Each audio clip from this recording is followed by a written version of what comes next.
This is Business Rockstars from the NASDAQ market site in Times Square. I'm Jeannie Yerman, and our guest is Ari Paparo. He is the co-founder and CEO of Beeswax. All right, we're back with you. Let's hear about this company, Beeswax.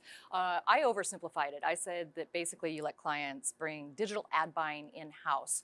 But for the layman, help us understand what's going on out there with digital ads. And what was the alternative to bringing it in-house? Sure. In short, digital ads have gone through a revolution over the last 10 years where they've become programmatically bought. What that means is people don't buy ads over steak and martini anymore. They buy it using high-tech algorithms in real time. Like actually, as the ad is showing on your mobile phone or your browser or your TV, transactions are happening around the world to decide what ad to show. That's the background. That's been happening for 10 years, and it's absolutely eating the rest of the advertising world.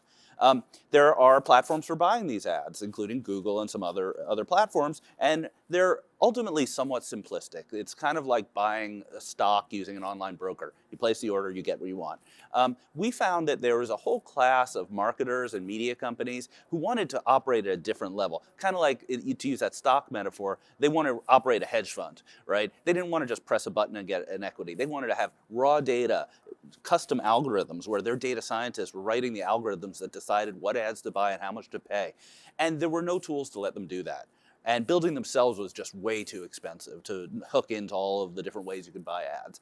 So Beeswax fundamentally is a platform that lets those sophisticated advertisers take control and have total, absolute insight into what ads they're buying, why they're buying it, how much to pay. And as a result, they get much better results. How much are your customers paying on average? Well, we have a very different model. So most advertising charges as a percentage of what the person spends on ads, typically 15%, 20%. We instead have a SaaS model. So customers pay us a flat monthly fee that ranges from about $10,000 a month up to about $100,000 a month.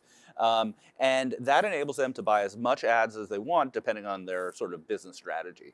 And because it's flat, that means the more they spend on our platform, the cheaper it gets as a percentage, right. Which we think is really advantageous for our customers, especially those who are buying premium expensive ads. So give us a sense of how the company has grown, where you started from. It was kind of like a number of WeWork offices. Where are you now in terms of staff, size, locations, et cetera? Yeah, of course. So we've grown like crazy. So we're up to 65 employees. So founded about 4 years ago with 3 founders. Now we're at 65 people. We just moved into a new office, which can seat up to 140 in New York. So it's a big amount of space that we're planning on growing into. We have 5 in London, another couple on the West Coast, and we're hoping to have our first employee in the Asia Pacific region this year. Oh, great. Yeah. Also of note, we just announced that we raised our Series B round. So congratulations. Thank you. So we raised $15 million, and that's going to power our growth through 2019 and beyond. So how much money have you raised to date, and what has the capital raising process been like for you guys? Our total raise to date is $28 million. So we did an $11 million A, 15B, and a little seed on top of that.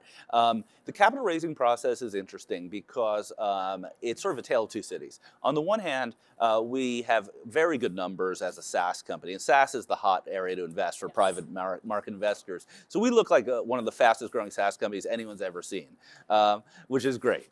Love those pitch decks, right? Yeah, our pitch deck is really good.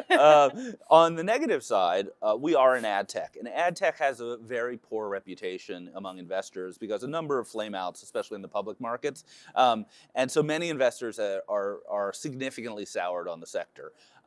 We were able to overcome that with our B round just because we have a different model, great team, great track record. And if you look at the public markets, one of our comps is the Trade Desk, which has done phenomenally and is also executing like that same kind of idea. Fast growth, well-managed companies, good margins. So there's definitely an opportunity for ad tech still, but you have to have the goods. What is your ultimate plan for this company? Where do you see it going, say, 5-10 years from now?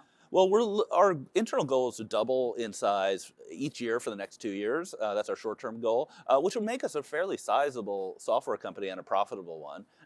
So we're heads down trying to execute that. And at that point, we'll have some decisions to make about whether we want to double down as a private company and potentially, look at an IPO in the future, or if we're looking at some other exit opportunities.